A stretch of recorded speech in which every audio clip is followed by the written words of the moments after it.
move on. We've all made mistakes. Some of us have made big mistakes, some of us have made small mistakes, but we've all made them. There are things we shouldn't have said, there are things we should have said, there are things we should not have done, there are things we probably should have done.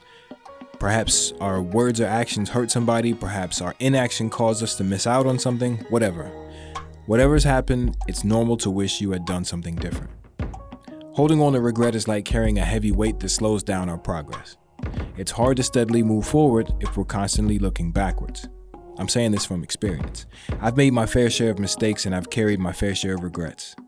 But I have found as I begin to shed those regrets, I've gotten stronger. Moving on led to moving forward. I have to say it doesn't mean I've forgotten what happened, absolutely not.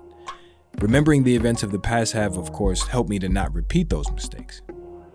I'm sure there's a psychologist or someone more qualified than I am who can give you a list of things to do to help you move forward from pain and regret, but I'd like to share mine. It all started with acceptance. What happened, happened. Why it happened and how it happened is not important at this point. But yet first I had to face the facts and own up to the past. From there, I had to forgive myself. That can be the hardest part depending on your level of regret, but I believe it's the most important. Forgiving yourself is the first step forward. Forgive, but don't forget. We often say that in regards to forgiving others, but that should apply to ourselves as well. Because we can't afford to pretend like what happened never happened. The next part, take notes. There was probably a lesson in there somewhere. Find it, learn it, apply it, and make it a part of you. After that comes a personal vow, a promise to never repeat the mistakes of the past. Say it, mean it, and live it. Because finally, we have to act on that promise. What good is a promise without the appropriate action?